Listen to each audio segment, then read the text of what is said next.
8 years ago, exactly from today, which was 12/12/2012, that day was predicted to be a doomsday when the earth was supposed to end. Clearly, the world did not end, but this year we have seen the massive floods, cyclones, to a horrifying pandemic, everything to tell us that climate change is a huge problem.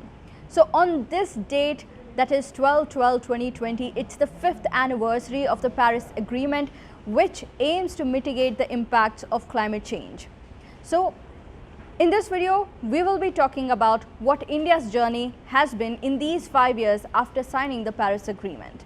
I am Amrita and you are watching TV9 News. So let us start with the good and the bad things about where India stands on climate change. So first and foremost, the good thing is that India happened to be the only country among the G20 nations to actually be 2 degrees Celsius compatible as predicted by a report, leaving behind even countries like the United States, Canada and several other G20 nations. Now, second and foremost important point is that India's report card quite literally for climate change looks good and impressive. And in the latest edition of the Climate Change Performance Index, which was released by a non-profit organization, India also ranked among top 10 nations to be performing very well to mitigate the effects of climate change. The report did say that India needs to work on its renewable energy sector. However, that is not to say that India is not undergoing a green energy revolution, because it is.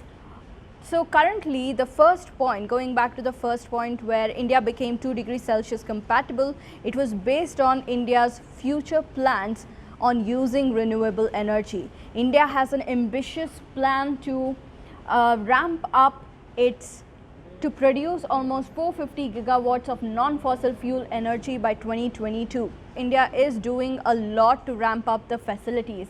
Prime Minister Narendra Modi has also set up an international solar alliance which is aimed at reducing the cost of securing finance and technology transfer and expand solar sector in India as well. They have also opened up 100% foreign direct investment for this very purpose.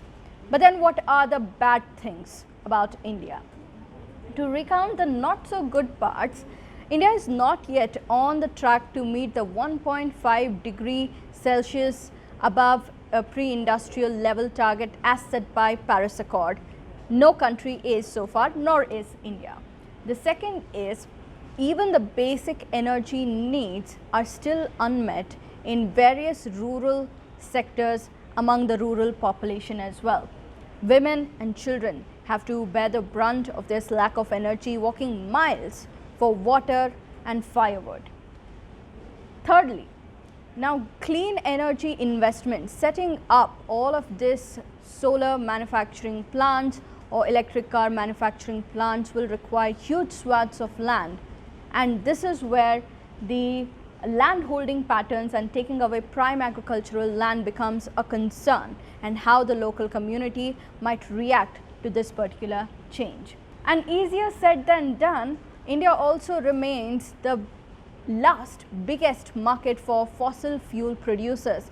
From the United States to Saudi Arabia, India is seen as the largest markets to sell their fossil fuel, because the fact remains that the country is the world's second largest importer of coal, third largest importer of oil and fourth largest importer of liquefied natural gas. Then there is the politics behind it. We all know that Environment Minister Javadekar just recently made a statement that India is not responsible for climate change, because historically it was always the United States, China and Europe which contributed most. So India being blamed and the worldview being that India is the problem child of climate policy is completely wrong. Now, why should you be worried? The problem is that climate change is not about leaving a better earth for your children or grandchildren. Like Barack Obama said, it is happening now. And who cares about children and grandchildren, right?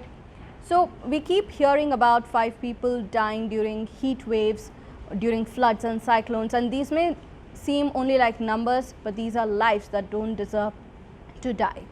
So keeping all of this in mind, noted environmentalist Suresh Heblikar, whom we spoke to recently, also said that India needs to look at how the cities are expanding, how the lakes, wells, ponds, grasslands are being taken up as well.